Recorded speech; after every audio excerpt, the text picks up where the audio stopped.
এই তো বিএনপির আসল চেহারা, এটাই তো বিএনপির চরিত্র।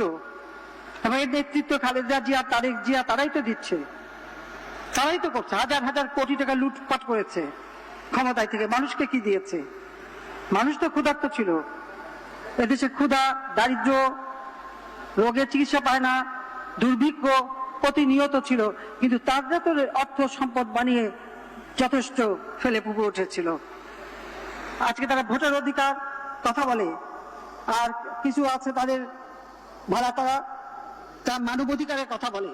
যারা বাংলাদেশের মানবাধিকার নিয়ে প্রশ্ন তোলে, তাদের কাছে আমার প্রশ্ন, আমরা যারা 15ই আগস্ট আপন জন হারিয়েছি, 3রা নভেম্বর আপন জন হারিয়েছি, আমার আওয়ামী লীগের যে হাজার হাজার নেতা কর্মী যারা জীবন দিয়েছে, মৃত্যুবরণ করেছে বিএনপি জামাতের হাতে, তাদের মানবাধিকার কোথায়?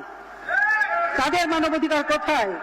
সেই পরিবারগুলি এখনো মানবেতর জীবন যাপন করছে, বিচার পায় নাই। আমরা বিচার পাইনি।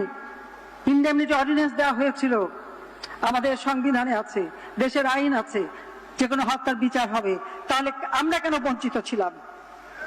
আমি তো 81 সালে এসে মামলা করতে পারিনি, আমার বাবা মায়ের হত্যার বিচার চাইতে পারিনি।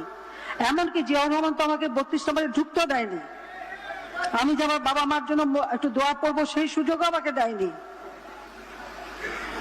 তার উপর আমি তো মামলা করতে গেছি, আমি কোর্টে গেছি, ইনডেমনিটি অর্ডিন্যান্স দিয়ে তাদের ইমপিউনিটি দেওয়া হয়েছে, তাদের বিচার করা যাবে না। তাদেরকে চাকরি দিয়ে পুরস্কৃত করা হয়েছে। বিদেশি দূতাবাসে চাকরি করে তারা জাতির পিতা বঙ্গবন্ধুর হত্যাকারীরা, যারা আমার মাকে হত্যা করেছে, আমার ভাই কামাল জামালকে হত্যা করেছে। ছোট্ট সেই শিশু রাসেল কি অপরাধ ছিল? আমার মায়ের কি অপরাধ ছিল? তারা এক একটা বাড়িতে রক্তের গঙ্গা বইয়ে দিয়েছে, তাদের বিচারের হাত থেকে রেহাই দেওয়া হয়েছিল। আন্তর্জাতিক অনেক সংস্থা দেখি মাঝে মাঝে বাংলাদেশে মানবাধিকারের কথা বলে, তাদের কাছে আমার প্রশ্ন, কাদের শিখানো বলি তারা বলে? এদেশে মানবাধিকার লঙ্ঘন বারবার হয়েছে, যার মূল হোতাই হচ্ছে এই জিয়াউর রহমান আর খালেদা জিয়া, তারেক জিয়া সহ জামাত ইসলামী, যুদ্ধ অপরাধী 71-এ যারা মানবাধিকার লঙ্ঘন করেছে, তারা এখনো করে যাচ্ছে। আওয়ামী লীগ সরকার আসার পর থেকে মানবাধিকার সংরক্ষণ করেছি, মানুষ ন্যায় বিচার পায়। কেউ অপরাধ করলে তার বিচার আমরা করি, কিন্তু আমরা তো বিচার পাইনি। 33 বছর সময় লেগেছে এই বিচার পেতে আমাদের। আমরা কি অপরাধ করেছিলাম?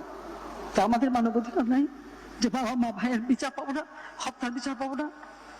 সেই অধিকারটুকু আমাদের কাছ থেকে নেওয়া হয়।